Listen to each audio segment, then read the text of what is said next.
लायक दो महाराज, नहीं तो बिना बेटे का रहने। बहुत रोए, ऋषियों से प्रार्थना की तो उन्होंने कहा कि भाई अब वो जो मुख से निकल गया वो तो निकल गया। भगवती के उपासकों का बस यही है, थोड़ा सा ये पावरफुल होते हैं। एक बार जो मुंह से बात निकल गई वो पत्थर की लकीर होती। पुत्र तो तुम्हारा नालायक होगा ही, लेकिन हम तुम्हें आशीर्वाद देते हैं, एक दिन ऐसा आएगा जब मां की कृपा से वो परम बुद्धिमान हो जाए। मन को थोड़ा संतोष मिला, मां की उपासना होने लगी। पुत्रेष्टि यज्ञ के बाद पुत्र हुआ, बिल्कुल मूर्ख, शून्य है बिल्कुल दिमाग से। राम नहीं कह सकता, इतना मूर्ख, कोई बात समझते ही। अब पिता माता दोनों परेशान, जैसे मिट्टी का पुतला होता है ऐसे। कुछ भी सुनाए, कुछ समझाए, कुछ एक बात को 100 बार कह दें और फिर पूछें तो गलत। हे परमात्मा, हे प्रभु, हे पराम्बा, हे जगदीश्वरी, अब बेटा कैसे लायक बने। अच्छा, वो भी थोड़े समय के बाद बड़ा हुआ तो अपनी मूर्खता का भान अपने को तो हो ही जाता है। देखो, व्यक्ति की कीमत नहीं होती है, उसके अंदर जो बुद्धि है उसकी कीमत है। एक वकील सलाह देने मात्र का 1000-2000 ले लेता, 5000 ले लेता, एक एक पेशी पर लाख लाख रुपया लेता। वो शरीर की कीमत नहीं है, वो उसकी बुद्धि की कीमत। ये बुद्धि सबको नहीं मिलती बाबू, समझ ले।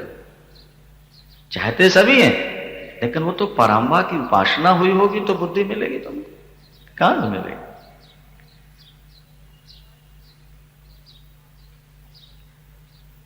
उस लड़के को बड़ी गिलानी हुई, कोई बात बुद्धि में आती नहीं उसके बेचारे। हर बात में टोका जाता है, बाप डांटता है, मां डांटती है, पड़ोसी डांटते हैं, जिससे बाप के पास खड़ा होता वही धुतकारता है। बुद्धिहीन की कोई कीमत नहीं। बुद्ध है मिट्टी का पुतला है। जब उसने देखा हर जगह ठोकर, हर जगह ठोकर, कोई भी बात कहे वो गलत, सही निकले ना उसे। दुखी होकर के वो भाग गया, गंगा किनारे चला गया, एकांत में रहूंगा। कहां तक ठोकरें खाऊं, बोलो सांचे दरबार की। रोता रहता था, हे परमात्मा, मैंने पहले कौन से पाप किए, मुझे बुद्धि नहीं थी। इसीलिए शास्त्र बार बार कहते हैं, देखो तुम्हें आज जो बुद्धि मिली है, जो तुम्हें धन मिला है, सुंदरता मिली है, इसका दुरुपयोग नहीं करो, सदुपयोग बन सके तो कर लेना। वो बालक सोचता है मैंने पहले जन्म में किसी को विद्या दान नहीं दी है। अगर आप विद्वान बन के जीना चाहते हो तो विद्या दान करने का मन में विचार रखो। विद्यालयों में कुछ सेवा करो, जहां विद्या पढ़ाई जाती हो ना, वहां की कुछ सेवा, आगे बुद्धि बहुत मिलेगी तुमको। विद्या दान से बुद्धि मिलती है, और धन दान से धन मिलता है, और दीप दान करने से सुंदरता मिलती है, गरीबों की सेवा करने से लक्ष्मी मिलती है। समझ गए। जिसने जितना ज्यादा विद्या दान किया है आज वो उतना बड़ा विद्वान। आप जो दोगे वही आप पाओ।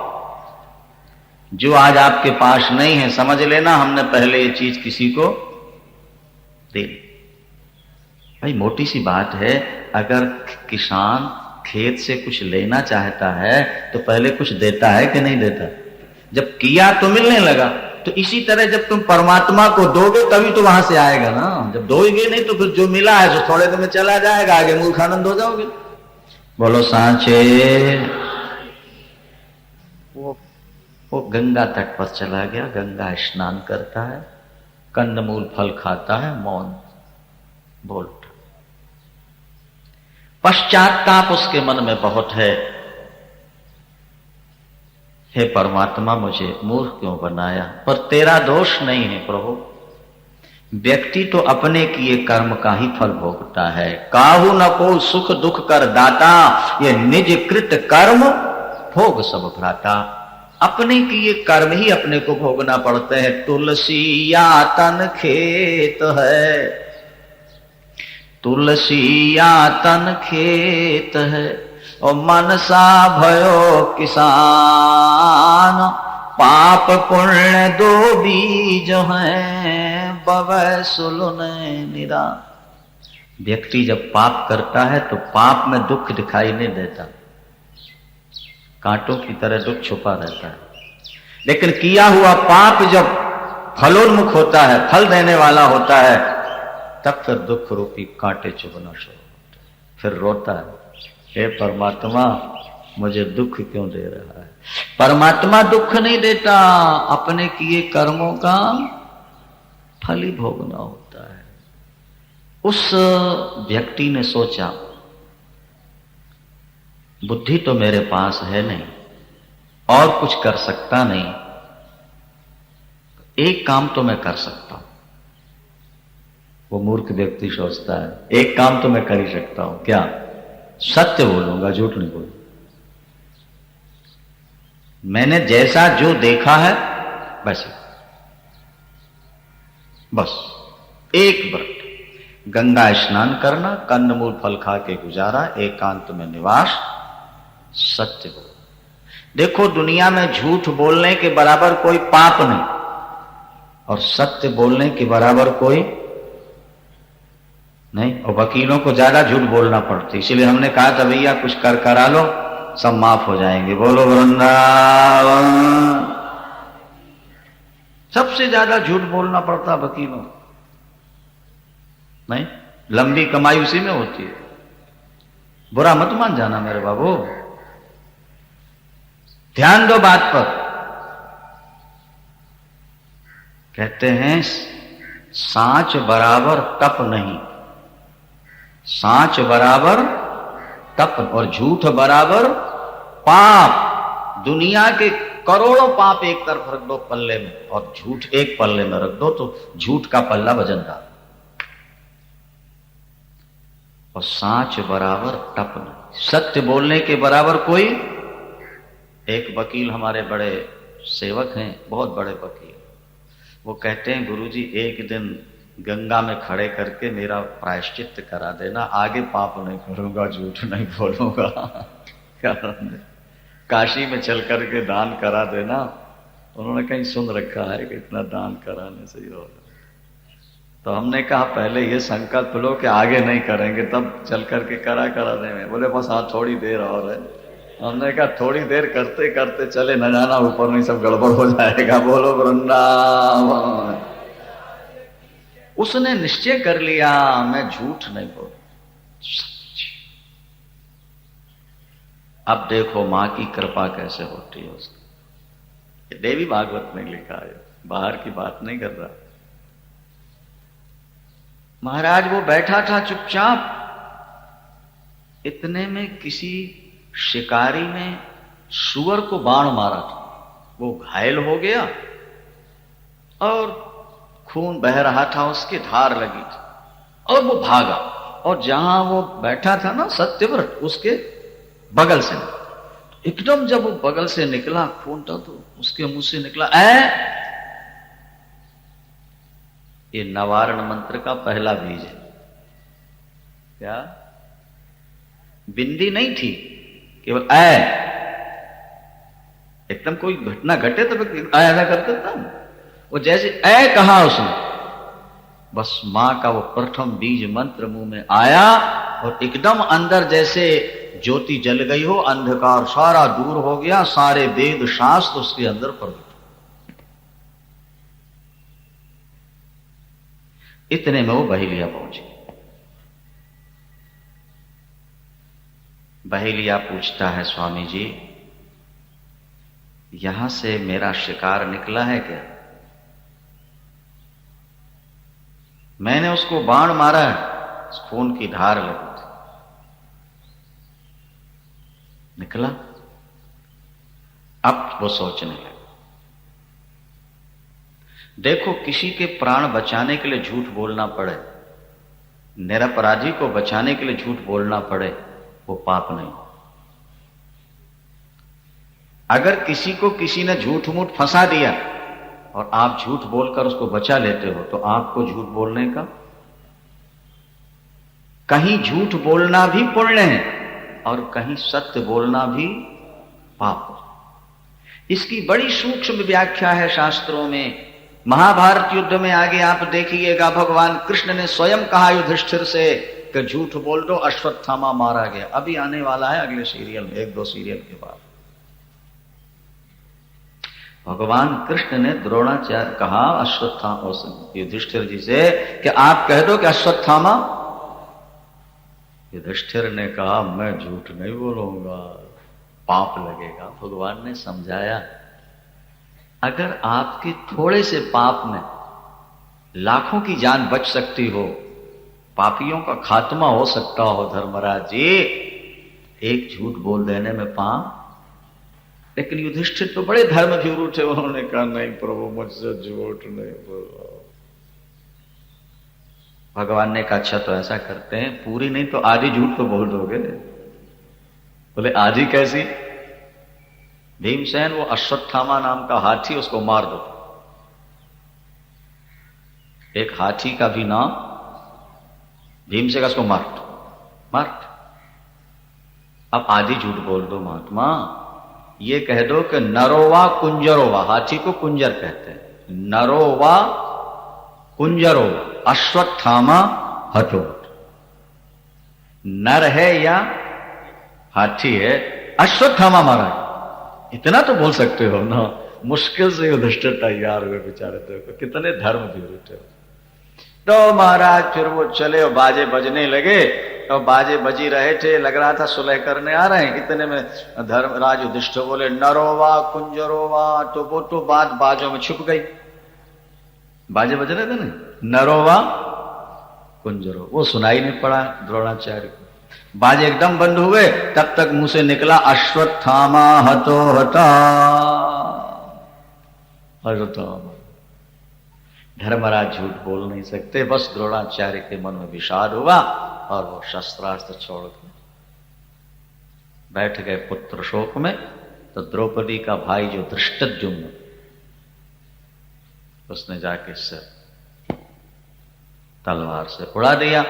बड़ा शोर मचा कौरवों की ओर, निहत्थे पर तलवार चला दी। तब भगवान कृष्ण ने कहा एक छोकरे को, 16 वर्ष के एक बालक को 7 ने मिलकर के तलवारें चलाई, तब पाप नहीं लगा, और एक को मार देने से पाप लगता है। व्यक्ति पर जब विपत्ति आती है तो धर्म याद आता है, और जब स्वार्थ जागता है तो पाप सामने खड़ा होता है। विपत्ति में धर्म याद आता है। कर्ण को भी तो ऐसे ही मारेंगे ना। कर्ण का चाक धस गया जमीन, रथ का नहीं निकल रहा था, कर्ण नीचे उतरा और चाक को। अब भगवान ने कहा अर्जुन देर मत कर। तो कर्ण कहता है ए पार्थ, ए अर्जुन, ये धर्म युद्ध है, निहत्थे पर शस्त्र चलाना पाप है।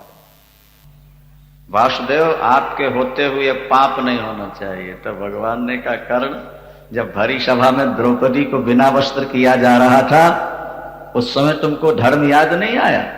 जब अभिमन्यु निहत्थे बच्चे को तुमने तड़फा तड़फा के मारा, तब तुमको धर्म याद नहीं आया? पांडवों को इतना कष्ट दिया, तब धर्म याद नहीं आया? आज तुम फंस गए चंगुल में तो तुमको धर्म याद आ रहा है? यार पार्थ, जल्दी बात छोड़। व्यक्ति जब संकट में फंसता है तो धर्म याद आता है। अगर कहीं ठीक ठाक हालत में धर्म याद रहे तो संकट कभी आ ही नहीं सकता है। याद उसके मुंह से निकला बस इतना बोलते ही भगवती की कृपा, मां की कृपा हो जाए तो क्या बुद्धि, क्या संपत्ति, क्या शक्ति महाराज, कोई कमी नहीं रहेगी तुम्हारे, असंभव संभव हो जाएगा। अब वो आकर पूछता है बहेलिया, यहां से मेरा शिकार निकला है? अब कहता हूं निकला है, सत्यवादी तो है ना, कहता हूं निकला है। पाप लगता है। देखो मां ने अंदर कैसी बुद्धि दे दी। बड़ा सुंदर श्लोक है। क्या? या पश्यति नशा ब्रूते यो ब्रूते शा न पश्यति अहो व्याध स्वकार्यार्थिन किम पृच्छति पुनः पुनः। कहां तो महामूर्ख था, कहां मारा धड़ाधड़ श्लोक निकलने लगे। कहता है एक व्याध, जिसने देखा है उसके मुख नहीं है कि बता सके, और जिसको बताना है उसके आंखें नहीं है कि वो सही सही देख करके सही बता सके। भाई देखा किसने? तो आंखों के पास पानी जीभ है बोलने वाली, और जीभ को बोलना है तो इसकी आंखें हैं। तो जिसने देखा उसके जीभ नहीं, और जिसको बोलना है उसके आंखें नहीं। इसलिए हे स्वार्थी, बार बार क्या पूछता है? शिकार गया नहीं, मुझे भजन करने दे। बहेलिया वापिस लौट गया, देवता पुष्प वर्षाए, बाजे बजाए, जय जयकार गया। क्या देखा? पराम्बा भगवती मां ने कैसे बचा लिया। वो अंदर बुद्धि बन के बैठती हैं तुम्हारे अंदर, और एंड टाइम पर क्या निर्णय देना, बुद्धि तो फिर वो देगी ना, एकदम खट से निर्णय बढ़िया होता है। इसलिए अपनी जिंदगी में पराम्बा भगवती दुर्गा का स्मरण जरूर करते रहना। राधा, सीता, लक्ष्मी, महाकाली और दुर्गा, वैष्णो देवी सब एक रूप हैं। अगर आपकी निष्ठा हो गई तो आपका बेड़ा पार है। शेष चर्चा दोपहर की बैठक में सुनेंगे। श्रीमन नारायण के द्वारा अम्बा यज्ञ हुआ, और अम्बा यज्ञ से प्रसन्न होकर पराम्बा भगवती ने श्रीमन नारायण को सर्व पूजित होने का वरदान दिया। यही कारण है आज सर्वत्र भगवान विष्णु, उनके अवतार राम कृष्ण के मंदिर आपको नजर आते हैं। जन्मेजय जी को ये कथाएं सुनकर बहुत आनंद आया। उन्होंने कहा, भगवान हम और भी कथाएं माँ की सुनना चाहते हैं, जिसमें भक्तों पर माँ की विशेष कृपा हुई हो, ऐसे पावन चरित्र हमको सुनाई। महर्षि वेदव्यास जन्मेजय को एक पावन कथा सुना रहे हैं। आप लोग ध्यान से श्रवण करेंगे। कहते हैं, सत्संग में जब व्यक्ति आए तो 3 को साथ लेके आए, 1 को घर छोड़ के आए। मनुष्य के अंदर 4 करण हैं, बाहर 10 हैं, अंदर 4, 5 ज्ञानेन्द्रिय और 5 कर्मेंद्रिय। ये तो बाहर 10, और अंदर है 4, मन, बुद्धि, चित्त और अहंकार। तो शास्त्रों में लिखा है कि जब सत्संग में आओ तो 3 को साथ ले आओ और 1 को घर छोड़ो। किसको छोड़ के आना? हाँ, अहंकार। और साथ किसे लाना है? मन, बुद्धि और चित्त। होता यह है कि हम अहंकार को साथ ले आते हैं और मन को घर छोड़ आते हैं। क्या? क्योंकि यदि अहंकार न हो तो कथा में परिवार का चिंतन कभी हो ही नहीं सकता। मैं और मेरा ये दोनों अहंकार के ही बच्चे हैं, समझ? जिसके प्रति आपका मेरापन जुड़ा है वो अहंकार ही है जो जुड़ा हुआ है, और जहां मेरापन जुड़ता है उसकी याद आती रहती। तो रामायण में भगवान राम ने बड़ा सुंदर संकेत दिया था कि थोरे मह सब कहाहू बुझाई, थोरे मह सब कहाहू बुझाई, सुनहु तात मति मन चित लाई। सुनहु तात मति मन चित लाई। इन 3 को लाओ साथ में और चौथे को छोड़े आओ घर में। अगर अहंकार छूट नहीं रहा हो, मर नहीं रहा हो, तो फिर अहंकार के स्वरूप को थोड़ा बदल दो। मां मेरी है और मैं उनका हूं, ये अभिमान ले लो। ये अभिमान कल्याणकारी। वैसे काम खतरनाक है, नरक ले जाता है, पर गोपियों का काम वंदनीय हुआ क्योंकि उस काम ने कृष्ण से गोपियों को जोड़ दिया। इसी तरह अहंकार खतरनाक है, पर वो परमात्मा से जुड़ जाए कि आशय अभिमान जाहि जनि भोरे, और मैं सेवक सिय पाति पाति मोरे। ये अहंकार आपका वंदनीय है।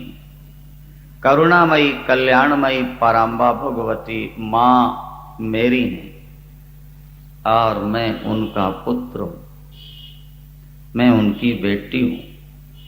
हृदय से इस बात को स्वीकार करना है। देखो, दुनिया का सारा व्यवहार स्वीकृति से ही चलता है, समझ लो। केवल मन की एक मान्यता ही है, व्यवहार जो चल रहा है मन के मानने की बात है। एक लड़का लड़की के कपड़े में गांठ जोड़ के अग्नि की परिक्रमा करा दी तो मन ने मान लिया ये मेरा पति है और ये मेरी पत्नी हो गई। कहीं किसी के शरीर में किसी का नाम तो नहीं लिखा कि ये तुम्हारी पत्नी है कि ये तुम्हारा पति है। बोल, केवल मन की एक मान्यता।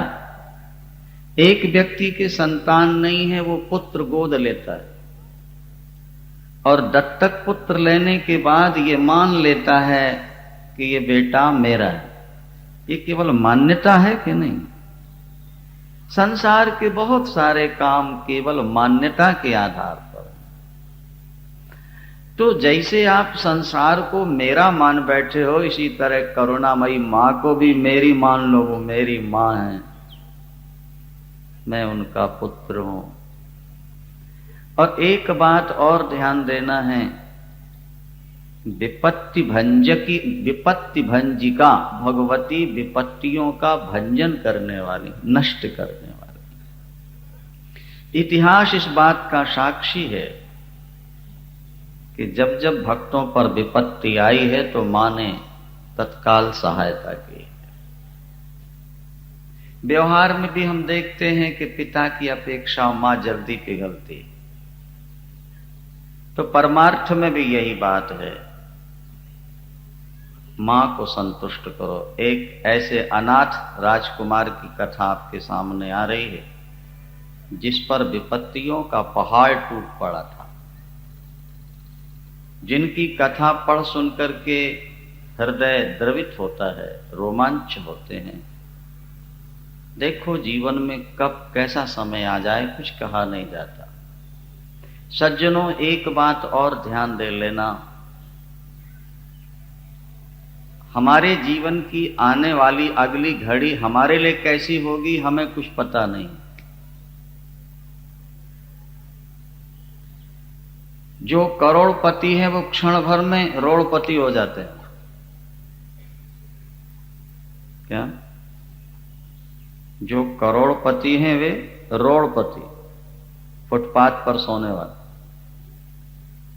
और जो रोड़पति होते हैं वो क्षण में करोड़पति हो जाते। एक महिला हमसे कहने लगी, महाराज हमारे जैसा दुनिया में कोई सुखी नहीं।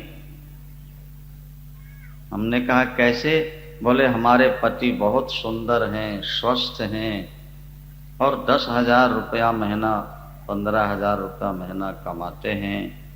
हमारे आज्ञाकारी पुत्र हैं, कोठी है, कार है, भगवान ने सब दे दिया। हमने कहा भगवान कृपा करें, सदा ऐसे ही सुखी रहो। दूसरे वर्ष जब वो महिला मिली तो उसकी आंखों से महाराज आंसुओं की धारा बंद नहीं हो रही थी। क्या हुआ? रोकर कहती है, दुनिया में मेरे जैसा कोई दुखी नहीं।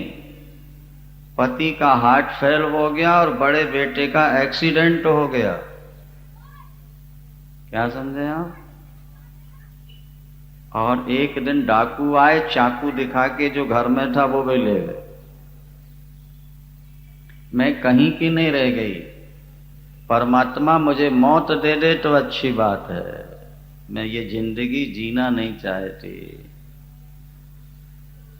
बोलो सच्चिदानंद भगवान की, सांचे दरबार की। इसलिए ज्यादा सुख पाकर के कभी भगवान को भूलना नहीं, अभिमान कभी करना नहीं। और छूछी भरे भड़ी लुढ़कावे, और जब चाहे तब फेर भरब। वो चाहे तो भरी को 1 मिनट में खाली कर दे और खाली को 1 मिनट में भर दे। उस परमात्मा की लीला बड़ी विचित्र है, बड़ी विचित्र। देखो एक राजकुमार की कथा देवी भागवत में है, उस पर कैसे विपत्ति